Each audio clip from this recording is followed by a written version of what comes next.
வணக்கம் அன்பு நேயர்களே. மந்த்ரா டிவி நேயர்களுக்கு என் அன்பான வணக்கம்.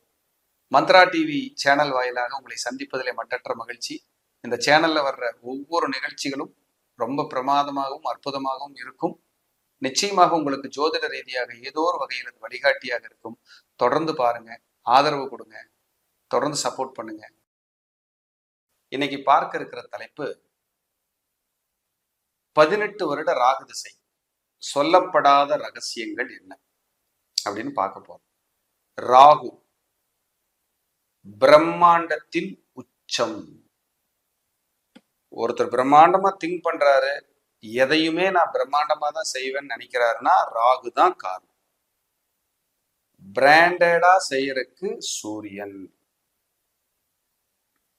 அழகாக ஒரு விஷயத்தை செய்வதற்கு சுக்கிரன். புத்தி கூர்மையோடு ஒரு விஷயத்தை செய்வதற்கு புதன். நேர்த்தியாக ஒரு விஷயத்தை செய்வதற்கு குரு. வேகமாக ஒரு விஷயத்தை செய்து முடிப்பதற்கு செவ்வாய். ஒரு விஷயத்தை 2 முறை செய்து முடிப்பதற்கு புதன். ஒரு விஷயத்தை குழப்பத்தோடு செய்து முடிக்க சந்திரன்.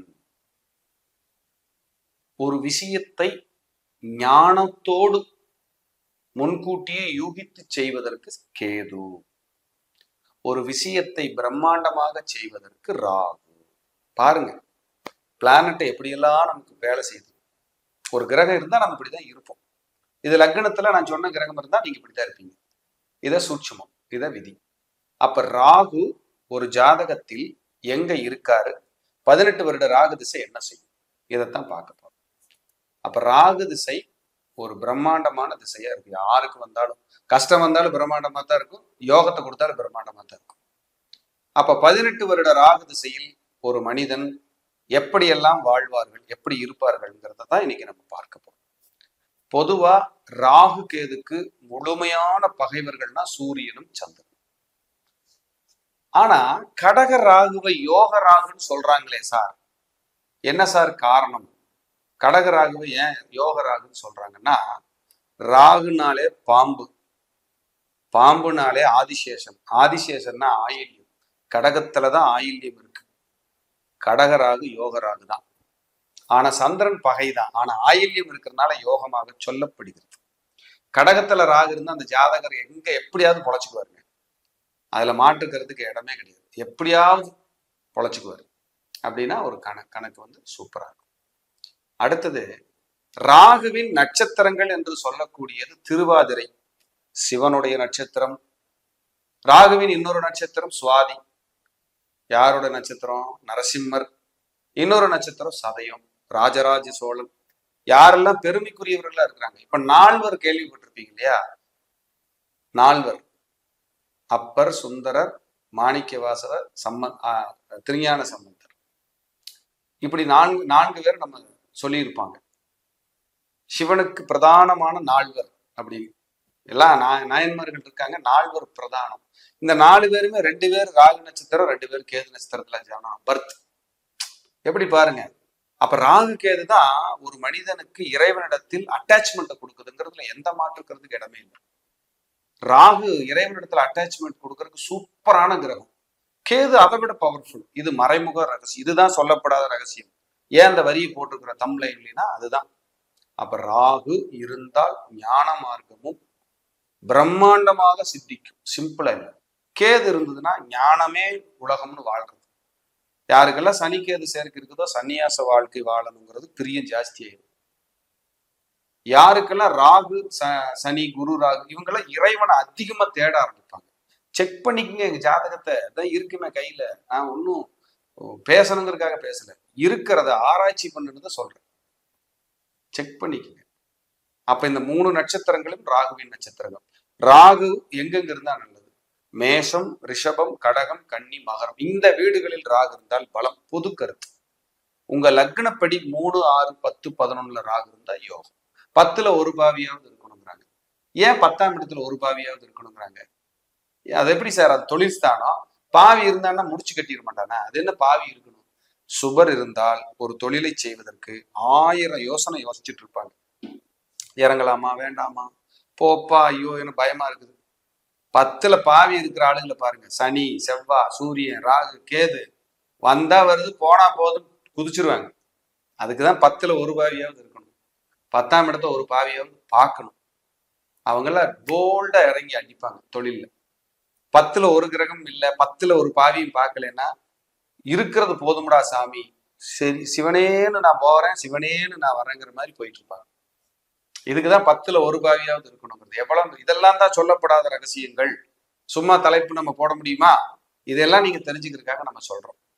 அப்புறம் ராகு 5ஆம் திசையாக யாருக்கு வருதோ அவங்க கவனம், ரொம்ப கவனமா இருக்கணும். 5ஆம் திசையா வரவங்க யாருக்கு சார் 5ஆம் திசையா வரும் அப்படின்னா, ராகு சுவாதி நட்சத்திரமா, அதுக்கு முன்னாடி இருக்கிறது யாரு? சித்திரை, அதுக்கு முன்னாடி இருக்கிறது அஸ்தம், அதுக்கு முன்னாடி இருக்கிறது உத்தரம், அதுக்கு முன்னாடி இருக்கிறது பூரம்.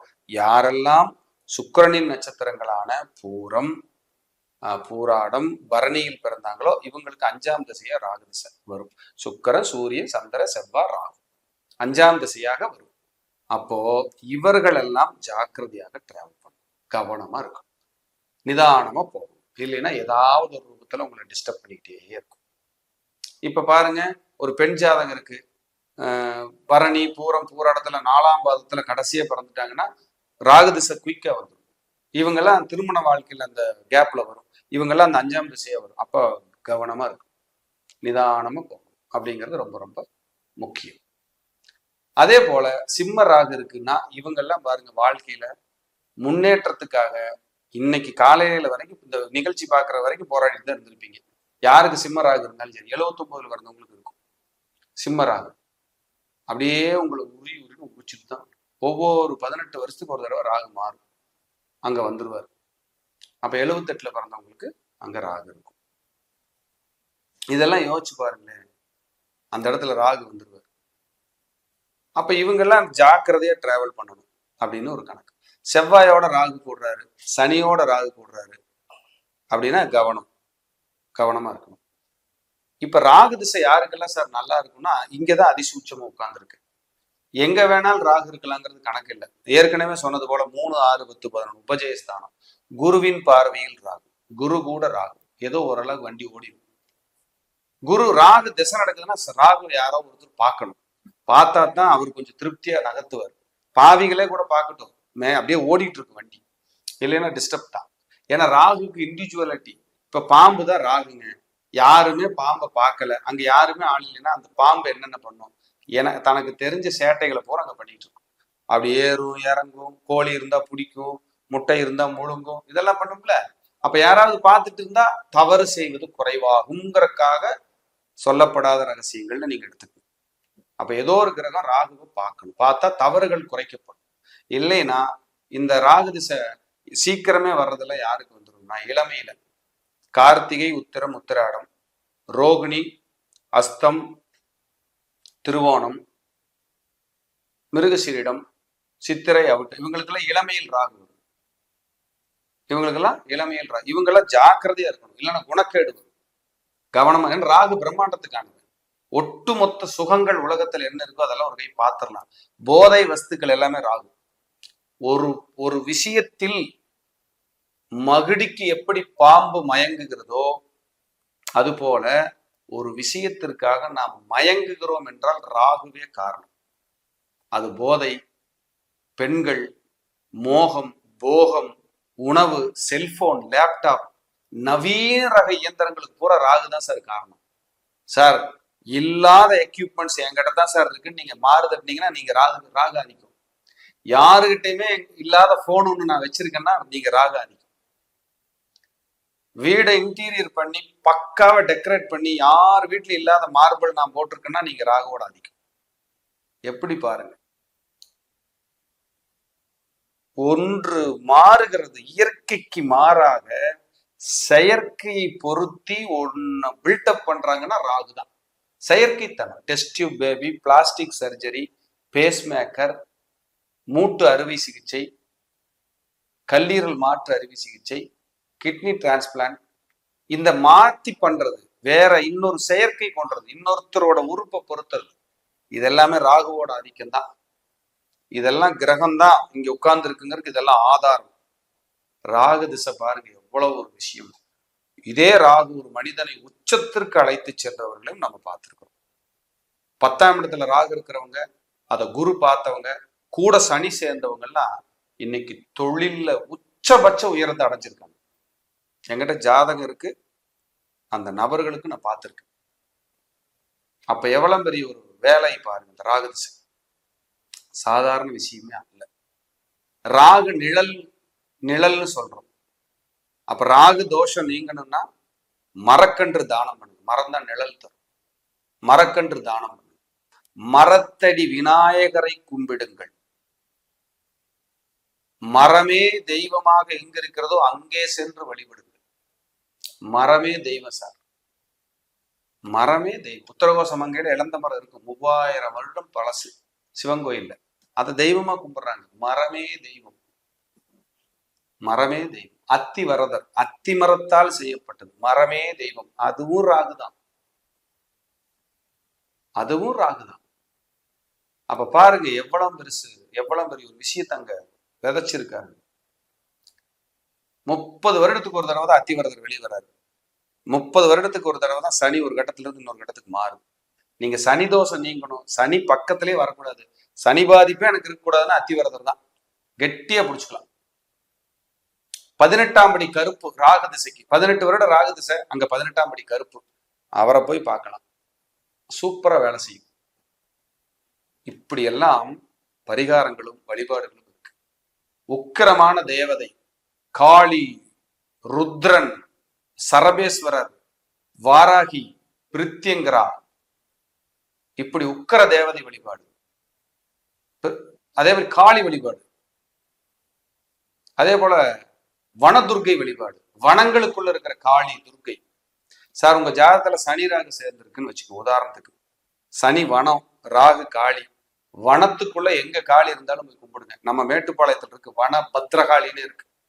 யாருக்காவது உங்களுக்கு சனி ராகு இருக்கு, 1969 70 பிறந்தவங்களுக்கு சனி ராகு சேர்க்கை இருக்கும், இவங்கெல்லாம் போய் கும்பிடலாம். 1980 பிறந்தவங்களுக்கு சனிய ராகு பார்ப்பாரு கடகத்துல இருந்து. கன்னிச்சனி ராகு கடகத்துல இருந்து பார்ப்பாரு. இவர்களும் வனபத்திரகாளி வழிபாடு செய்யலாம். இல்ல அரிய தகவல்கள், நல்ல இன்ஃபர்மேஷன் வாங்கி வச்சுக்கோங்க, எழுதி வச்சுக்கோங்க. என்கிட்ட நீங்க ஜாதகம் பார்க்க வரணுங்கிறதுக்காக ஒரு 100% அது பேசவில்லை. என் சப்ஜெக்ட் உலகம் பூரா போகணும், தெரிஞ்சுக்கணும் எல்லாரும். ரொம்ப நாளைக்கு யார் எதுக்கு போறது. மீனாட்சி ஜோதிலிங்கம் சொன்னாரு, எங்களுக்கு பயனுள்ளதா இருந்து நீங்க நல்லா இருந்தீங்கன்னா ஹாப்பி, மகிழ்ச்சி. அதுதான் என்னுடைய அன்பான ஆசை. ஏன்னா பிறந்தோம் வளர்ந்தோம் போனோம்னு இல்லாம ஒரு விஷயம் நாலு பயன்படுதுன்னா ஹாப்பி தான். மறுபடியும் சொல்றேன், உங்க வீட்டுக்கு பக்கத்துல உங்களுக்கு தெரிஞ்சவங்க, உங்க வெல்விசர், உங்க குடும்ப ஜோதிடர் இருந்தா அங்கேயே நீங்க பார்த்து உங்க பலன்களை தெரிந்து கொள்ளுங்கள். ஏன்னா என்கிட்ட சிலர் கேட்குறாங்க, சார் 10 நாளா கூப்பிட்றேன் சார், அப்படியான பெரிய ஆள் நான் கண்டிப்பா இல்லை. மறுபடியும் சொல்ல விரும்புகிறேன், கொஞ்சம் வேலைப்பளு அதிகம், நம்பி வர்றவங்களுக்கு பார்த்துட்டு இருக்கோம், இதுதான் உண்மை.